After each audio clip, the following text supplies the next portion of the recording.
അസ്സലാമു അലൈക്കും വറഹ്മത്തുള്ളാഹി വബറകാതുഹു. അൽഹംദുലില്ലാഹ് വസ്സലാത്തു വസ്സലാമു അലാ സീദി റസൂലില്ലാഹ്.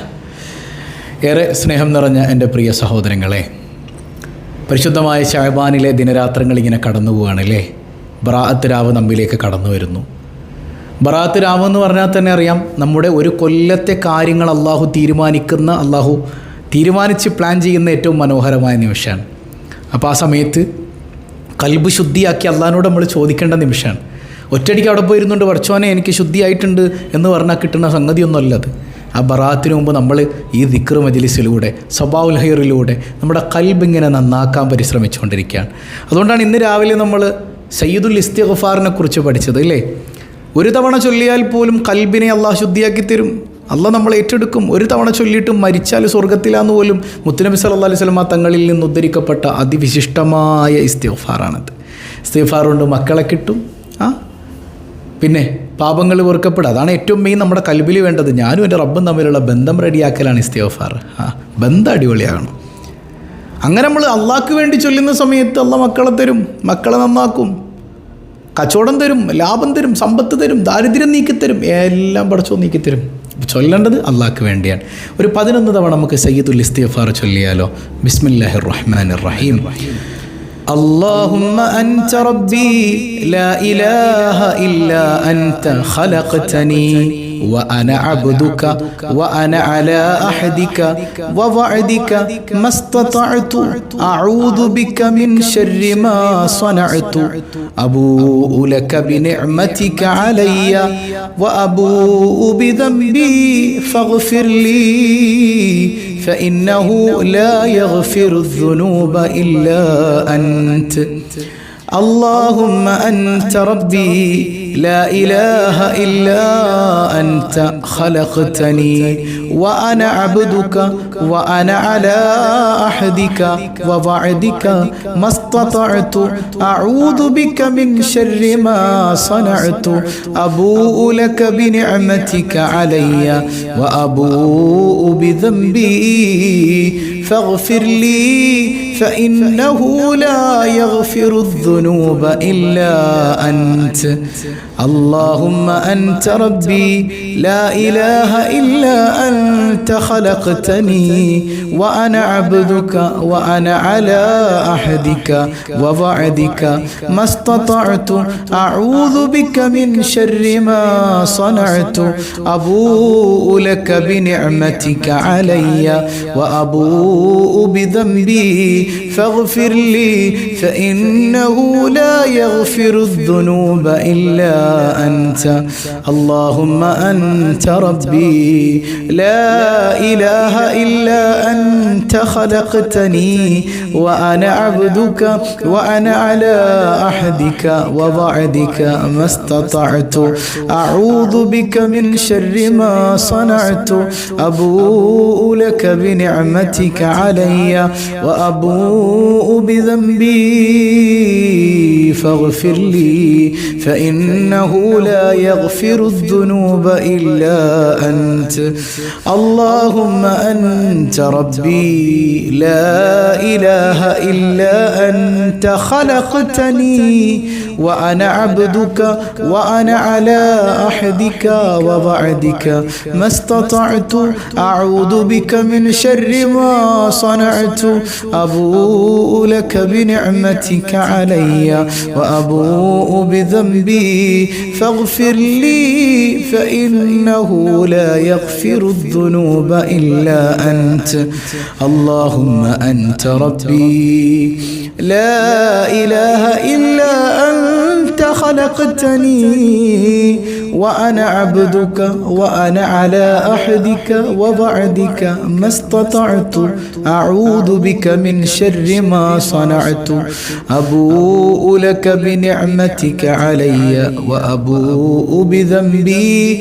فاغفر لي فإنه لا يغفر الذنوب إلا أنت اللهم أنت ربي لا إله إلا أنت خلقتني وأنا عبدك وأنا على عهدك ووعدك ما استطعت أعوذ بك من شر ما صنعت أبوء لك بنعمتك علي وأبوء بذنبي فاغفر لي فإنه لا يغفر الذنوب إلا أنت اللهم أنت ربي لا إله إلا أنت خلقتني وأنا عبدك وأنا على عهدك ووعدك ما استطعت أعوذ بك من شر ما صنعت أبوء لك بنعمتك علي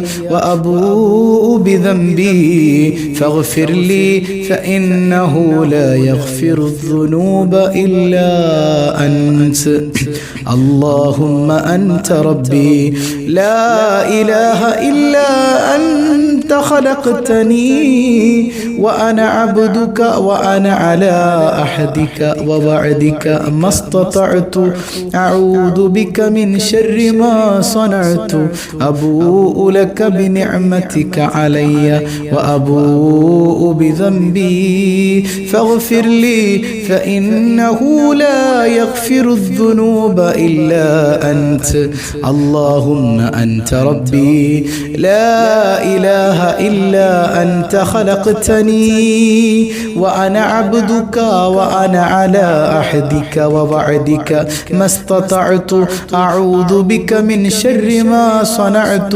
أبوء لك بنعمتك علي وأبوء بذنبي فاغفر لي فإنه لا يغفر الذنوب إلا أنت اللهم أنت ربي لا إله إلا أنت خلقتني وأنا عبدك وأنا على عهدك ووعدك ما استطعت أعوذ بك من شر ما صنعت أبوء لك بنعمتك علي وأبوء بذنبي فاغفر لي فإنه لا يغفر الذنوب إلا أنت കരുണക്കടലായ കരുണാവാരിധിയായ അല്ലാഹ് ഈ ഇസ്തിഗ്ഫാറിന്റെ ബറക്കത്ത് കൊണ്ട് സംഭവിച്ചു പോയ പാപങ്ങളെല്ലാം നീ പൊറുക്കണേ തമ്പുരാനെ ഖൽബ് നന്നാക്കണേ അല്ലാഹ് ബറാഅത്ത് ഞങ്ങൾക്ക് നൽകണേ അല്ലാഹ് പടച്ചവനെ ഞങ്ങളുടെ മക്കളെ നന്നാക്കണേ അല്ലാഹ് പരീക്ഷകൾ എഴുതുന്നവരുണ്ട് ഉന്നത വിജയം നൽകണേ അല്ലാഹ് ഇണകളെ നന്നാക്കണേ അല്ലാഹ് മക്കളില്ലാത്തവർക്ക് സ്വാലിഹീങ്ങളായ സന്താനങ്ങളെ നീ കൊടുക്കണേ അല്ലാഹ് അള്ളാഹു കബൂൽ ചെയ്യട്ടെ. ബറാത്ത് രാവിലെ ഏറ്റവും കൂടുതൽ ചൊല്ലേണ്ട ദിക്കറിൽപ്പെട്ടൊരു ദിക്കറാണ് ഹബീബ് റസൂലുള്ളാഹി സ്വല്ലല്ലാഹു അലൈഹി വസല്ലം തങ്ങൾ ഫാത്തിമ ബീവിക്ക് പഠിപ്പിച്ചു കൊടുത്തൊരു ദിക്കറുണ്ട്. നമ്മുടെ ജീവിതത്തിലെ മുഴുവൻ പ്രശ്നങ്ങളെയും നീക്കിക്കളയുന്നൊരു ദിക്കർ. ഒരു 33 ചൊല്ലിക്ക്. യാ ഹയ്യു യാ ഖയ്യൂം ബിറഹ്മതിക അസ്തഗീസ് യാ ഹയ്യു യാ ഖയ്യൂം ബിറഹ്മതിക അസ്തഗീസ് യാ ഹയ്യു യാ ഖയ്യൂം ബിറഹ്മതിക അസ്തഗീസ് യാ ഹയ്യു യാ ഖയ്യൂം ബിറഹ്മതിക അസ്തഗീസ് യാ ഹയ്യു യാ ഖയ്യൂം ബിറഹ്മതിക അസ്തഗീസ് യാ ഹയ്യു യാ ഖയ്യൂം ബിറഹ്മതിക അസ്തഗീസ് യാ حي يا قيوم برحمتك أستغيث يا حي يا قيوم برحمتك أستغيث يا حي يا قيوم برحمتك أستغيث يا حي يا قيوم برحمتك أستغيث يا حي يا قيوم برحمتك أستغيث يا حي يا قيوم برحمتك أستغيث يا حي يا قيوم برحمتك أستغيث يا حي يا قيوم برحمتك أستغيث يا حي يا قيوم برحمتك أستغيث يا حي يا قيوم برحمتك أستغيث يا حي يا قيوم برحمتك أستغيث يا حي يا قيوم برحمتك أستغيث يا حي يا قيوم برحمتك أستغيث يا حي يا قيوم برحمتك أستغيث يا حي يا قيوم برحمتك أستغيث يا حي يا قيوم برحمتك أستغيث يا حي يا قيوم برحمتك أستغيث يا حي يا قيوم برحمتك أستغيث يا حي يا قيوم برحمتك أستغيث يا حي يا قيوم برحمتك أستغيث يا حي يا قيوم برحمتك أستغيث يا حي يا قيوم برحمتك أستغيث يا حي يا قيوم برحمتك أستغيث يا حي يا قيوم برحمتك أستغيث يا حي يا قيوم برحمتك أستغيث يا حي يا قيوم برحمتك أستغيث يا حي يا قيوم برحمتك أستغيث ثم الرضا عن نبي بكر وعن عمر وعن علي وعن عثمان ذي الكرم مولاي صل وسلم دائما أبدا على حبيبك خير الخلق كلهم سعد سعيد زبير طلحة وأبي عبيدة وابن عوف عاشر الكرم مولاي صل وسلم دائما أبدا على حبيبك خير الخلق كلهم يا ربي بالمصطفى بلغ مقاصدنا واغفر لنا ما مضى يا واسع الكرم مولاي صل وسلم دائما أبدا على حبيبك خير الخلق كلهم ഹബീബായ സയ്യിദുനാ റസൂലുള്ളാഹി സ്വല്ലല്ലാഹു അലൈഹി വസല്ലം തങ്ങളുടെ പൊരുത്തം ലഭിക്കുന്നവരിൽ അല്ലാഹു നമ്മെ ഉൾപ്പെടുത്തട്ടെ.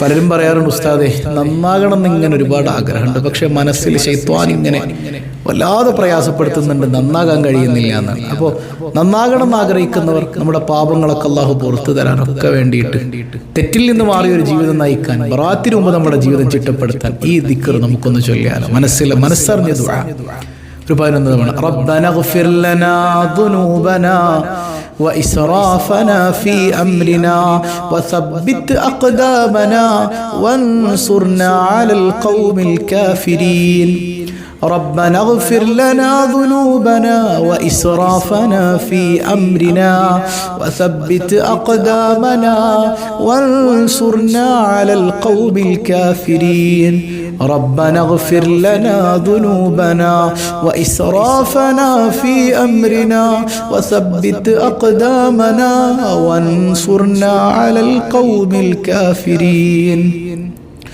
ربنا اغفر لنا ذنوبنا وإسرافنا في أمرنا وثبت أقدامنا وانصرنا على القوم الكافرين ربنا اغفر لنا ذنوبنا وإسرافنا في أمرنا وثبت أقدامنا وانصرنا على القوم الكافرين ربنا اغفر لنا ذنوبنا وإسرافنا في أمرنا وثبت أقدامنا وانصرنا على القوم الكافرين ربنا اغفر لنا ذنوبنا وإسرافنا في أمرنا وثبت أقدامنا وانصرنا على القوم الكافرين ربنا اغفر لنا ذنوبنا وإسرافنا في أمرنا وثبت أقدامنا وانصرنا على القوم القوم الكافرين ربنا اغفر لنا ذنوبنا وإسرافنا في أمرنا وثبت أقدامنا وانصرنا على القوم الكافرين ربنا اغفر لنا ذنوبنا وإسرافنا في أمرنا وثبت أقدامنا وانصرنا على القوم الكافرين ربنا اغفر لنا ذنوبنا وإسرافنا في أمرنا وثبت أقدامنا وانصرنا على القوم الكافرين. അള്ളാഹു നമ്മുടെ ഖൽബ് നന്നാക്കി തരട്ടെ. ബറാഅത്ത് അള്ളാഹു നമുക്ക് അനുകൂലാക്കി തരട്ടെ. നമ്മുടെ റിലീഫ് പദ്ധതിയിലേക്ക് പല ആളുകളും ഹദിയ ചെയ്യുന്നുണ്ട്. എല്ലാവരുടെയും മുറാദുകൾ അള്ളാഹു ഹാസിലാക്കട്ടെ. നമ്മുടെ ജീവിതത്തിൽ ദുനിയാവിലും ആഖിറത്തിലും എല്ലാ ഖൈറും നമുക്ക് കിട്ടാൻ മനോഹരമായൊരു പ്രാർത്ഥന ഖുർആനിലുണ്ടല്ലോ. ഒരു 11 തവണ ചൊല്ലിക്കേ. റബ്ബന ആതിന ഫിദ്ദുനിയ ഹസന. ദുനിയാവിലെ ഹസനത്ത് നല്ല സ്വാലിഹത്തായ പെണ്ണാണ്, സ്വാലിഹത്തായ ഇണയാണ് എന്ന് പറഞ്ഞ ഇമാമിങ്ങൾ വരെ ഉണ്ട്. നമ്മുടെ ഇണകളുടെ സ്വഭാവം നന്നാകാനും ഈ ദിക്ർ നല്ലതാണ്. അപ്പോൾ ദുനിയാവിൽ എല്ലാ ഖൈറും, മക്കളെ വേണ്ടവർ മക്കൾ, നിങ്ങൾക്ക് ഖൽബിൽ നിങ്ങൾ ആഗ്രഹിക്കുന്നത് അല്ലാഹു തആല തരും. മനസ്സറിൽ ചൊല്ലിക്കേ.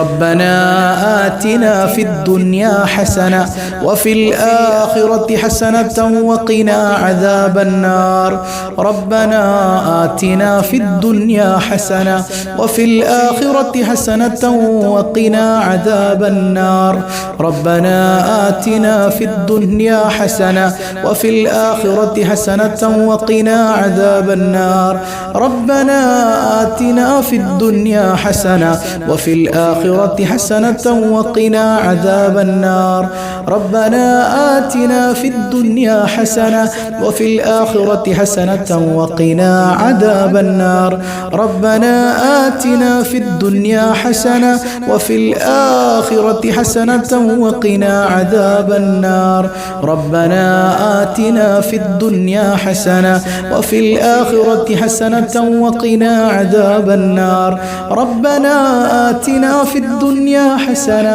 وفي الآخرة حسنة وقنا عذاب النار ربنا آتنا في الدنيا حسنة وفي الآخرة حسنة وقنا عذاب النار ربنا آتنا في الدنيا حسنة وفي الآخرة حسنة وقنا عذاب النار ربنا آتنا في الدنيا حسنة وفي الآخرة حسنة وقنا عذاب النار. എൻ്റെ റബ്ബിൻ്റെ കാരുണ്യമല്ലാതെ എനിക്കില്ലല്ലോ റബ്ബേ, നിന്റെ കാരുണ്യം നീ ചൊരിഞ്ഞു നൽകണേ അല്ലാ. ആ കാരുണ്യം പടച്ചോനിൽ നിന്ന് വാങ്ങിയെടുക്കാനുള്ള പ്രാർത്ഥന 11 തവണ ധാരാളം ഇങ്ങനെ ചൊല്ലണം കേട്ടോ. അള്ളാഹു നമുക്ക് അവൻ്റെ കാരുണ്യം തന്ന് അനുഗ്രഹിക്കുമാറാകട്ടെ. ربنا آمنا فاغفر لنا وارحمنا وأنت خير الراحمين ربنا آمنا فاغفر لنا وارحمنا وأنت خير الراحمين ربنا آمنا فاغفر لنا وارحمنا وأنت خير الراحمين ربنا آمنا فاغفر لنا وارحمنا وأنت خير الراحمين ربنا آمنا فاغفر لنا وارحمنا وأنت خير الراحمين ربنا آمنا فاغفر لنا وارحمنا وأنت خير الراحمين ربنا آمنا فاغفر لنا وارحمنا وأنت خير الراحمين ربنا آمنا فاغفر لنا وارحمنا وأنت خير الراحمين ربنا آمنا فاغفر لنا وارحمنا وأنت خير الراحمين ربنا آمنا فاغفر لنا وارحمنا وأنت خير الراحمين ربنا آمنا فاغفر لنا وارحمنا وأنت خير الراحمين يا ربنا നീ ഞങ്ങളെ അനുഗ്രഹിക്കണേ തമ്പുരാനെ. ഒരുപാട് പാപങ്ങൾ സംഭവിച്ചു പോയിട്ടുണ്ട്. എല്ലാ പാപങ്ങളും നീ പൊറുക്കണേ അല്ലാ. റിലീഫ് പദ്ധതിയിലേക്ക് പാവങ്ങളെ ചേർത്ത് പിടിച്ച് ഹദിയ ചെയ്ത ധാരാളം ആളുകളുണ്ട്. അതു നിമിത്തം ഞങ്ങളുടെ മനസ്സിലെ പ്രയാസങ്ങളെല്ലാം ദൂരീകരിക്കണേ അല്ലാഹ്. ഈ സദസ്സിൽ പങ്കെടുത്തതിൻ്റെ ബറക്കത്ത് കൊണ്ട് ഞങ്ങളുടെ മനസ്സിലെ സങ്കടങ്ങളെല്ലാം നീ അകറ്റണേ അല്ലാഹ്. അള്ളാഹു എല്ലാ ലക്ഷ്യങ്ങളും പൂർത്തീകരിക്കട്ടെ. നമുക്ക് ചെറിയൊരു ദുആ മനസ്സറിഞ്ഞ് ചെയ്യണം. അള്ളാഹു നമ്മിൽ നിന്ന് സ്വീകരിക്കുമാറാകട്ടെ. അൽഹംദുലില്ലാഹി റബ്ബിൽ ആലമീൻ. اللهم صل على سيدنا محمد وعلى آل سيدنا ومولانا محمد. അർഹമുർറാഹിമായ കരുണക്കടലായ അല്ലാഹ്, ഈ സദസ്സ് നീ സ്വീകരിക്കണേ തമ്പുരാനെ. വല്ല അദബുകേടുകളും സംഭവിച്ചിട്ടുണ്ടെങ്കിൽ നീ പുറത്തു നൽകണേ അല്ലാഹ്. ഇതിന്റെ മിസ്ല സവാബ് ആരംഭപ്പൂവായ റസൂലുള്ളാഹ് സ്വല്ലല്ലാഹു അലൈഹി വസല്ലമ തങ്ങളുടെ ഹദറത്തിലേക്ക് നീ എത്തിക്കണേ അല്ലാഹ്. അവിടുത്തെ ബറക്കത്ത് കൊണ്ട് ഞങ്ങളുടെ കൈകൾ നീ തട്ടിക്കളയല്ലേ അല്ലാഹ്. നീ തടഞ്ഞാൽ ഞങ്ങൾക്ക് പോകാൻ ഒരിടമില്ല അല്ലാഹ്. ഈ പരിശുദ്ധ മാസത്തിന്റെ പോരിശ ലഭിക്കുന്നവരിൽ പെടുത്തണേ അല്ലാഹ്. ഈ പരിശുദ്ധ മാസത്തിന്റെ ബറക്കത്ത് കൊണ്ട് പാപങ്ങളെല്ലാം കഴുകിക്കളയണേ അല്ലാഹ്. മനസ്സമാധാനം നൽകണേ അല്ലാഹ്. പടച്ചവനെ, ഭർത്താവ് മദ്യപിക്കുന്നു എന്ന സങ്കടം പറഞ്ഞവരുണ്ട്, നീ നന്നാക്കണേ അല്ലാഹ്. നേർവഴി കാണിക്കണേ അല്ലാഹ്. മക്കൾ വഴികേടിലാണെന്ന് പറഞ്ഞവരുണ്ട്, ഞങ്ങളെല്ലാവരുടെയും സന്താനങ്ങളെയും നീ സ്വാലിഹീങ്ങളിൽ പെടുത്തണേ അല്ലാഹ്. മക്കളില്ലാത്തവർക്ക് സന്താനങ്ങളെ കൊടുക്കണേ അല്ലാഹ്. എത്രയെത്ര അസുഖബാധിതരുണ്ട്, നീ പരിപൂർണ ശിഫ നൽകണേ അല്ലാഹ്. മാരക രോഗങ്ങളെ തന്ന് പരീക്ഷിക്കല്ലേ അല്ലാഹ്. മാരക രോഗങ്ങളിൽ നിന്ന് കാവലേകണേ അല്ലാഹ്. യാ ഷാഫി യാ അല്ലാഹ്, യാ ഷാഫി യാ അല്ലാഹ്. ഷാഫിയായ റബ്ബേ, മാരക രോഗങ്ങളെ തന്ന് പരീക്ഷിക്കല്ലേ അല്ലാഹ്. ഖൽബ് നന്നാക്കണേ അല്ലാഹ്. സിഹറുകൾ കണ്ണേറുകൾ ബാത്തിലാക്കണേ അല്ലാഹ്. ഞങ്ങളുടെ പൊന്നുമക്കളിൽ പലരും പലവിധ പരീക്ഷകൾ എഴുതിയവരാണ്. ഉന്നത വിജയം നൽകണേ അല്ലാഹ്. ശോഭന ഭാവി നൽകണേ അല്ലാഹ്. പ്രവാസ ലോകത്തുള്ളവർക്ക് ബറക്കത്ത് ചെയ്യണേ അല്ലാഹ്. ജോലിയില്ലാത്തവർക്ക് ഖൈറായ തൊഴിൽ നൽകണേ അല്ലാഹ്. വീടില്ലാത്തവരുണ്ട്, വീട് സംബന്ധിയായി പലവിധ സങ്കടങ്ങൾ പറഞ്ഞവരുണ്ട്. ഖൈറായ ഭവനം നീ എളുപ്പത്തിൽ പൂർത്തീകരിക്കാൻ തൗഫീഖ് നൽകണേ അല്ലാഹ്. യാ റബ്ബനാ യാ റബ്ബനാ. പടച്ചവനെ, ഞങ്ങളിൽ നിന്ന് മൺമറഞ്ഞ മാതാപിതാക്കൾ, ബന്ധുമിത്രാദികൾ, ഇണകൾ, സന്താനങ്ങൾ, സഹോദരങ്ങൾ ആരെല്ലാം ഞങ്ങളിൽ നിന്ന് മരിച്ചു പോയിട്ടുണ്ടോ, കബറിടം നീ വെളിച്ചമാക്കണേ അല്ലാഹ്. എപ്പോഴാണ് ഞങ്ങൾ മരിക്കുന്നതെന്നറിയില്ല. ഈമാൻ സലാമത്താക്കണേ അല്ലാഹ്. പെട്ടെന്ന് വിളിക്കല്ലേ അല്ലാഹ്. കുഞ്ഞുങ്ങളെ യതീമാക്കല്ലേ അല്ലാഹ്. കുഞ്ഞുങ്ങളെ മയ്യത്ത് കാണേണ്ട ഒരവസ്ഥ വരുത്തല്ലേ അല്ലാഹ്. ആഫിയത്തുള്ള ദീർഘായുസ് നിന്റെ ത്വാഅത്തിൽ നൽകണേ അല്ലാഹ്. റബ്ബനാ تقبل منا إنك أنت السميع العليم. آمين آمين برحمتك يا أرحم الراحمين بحق صلى الله على محمد صلى الله عليه وسلم. صلى الله على محمد صلى الله عليه وسلم. اللهم صل على محمد يا رب صل عليه وسلم. والسلام عليكم ورحمة الله وبركاته.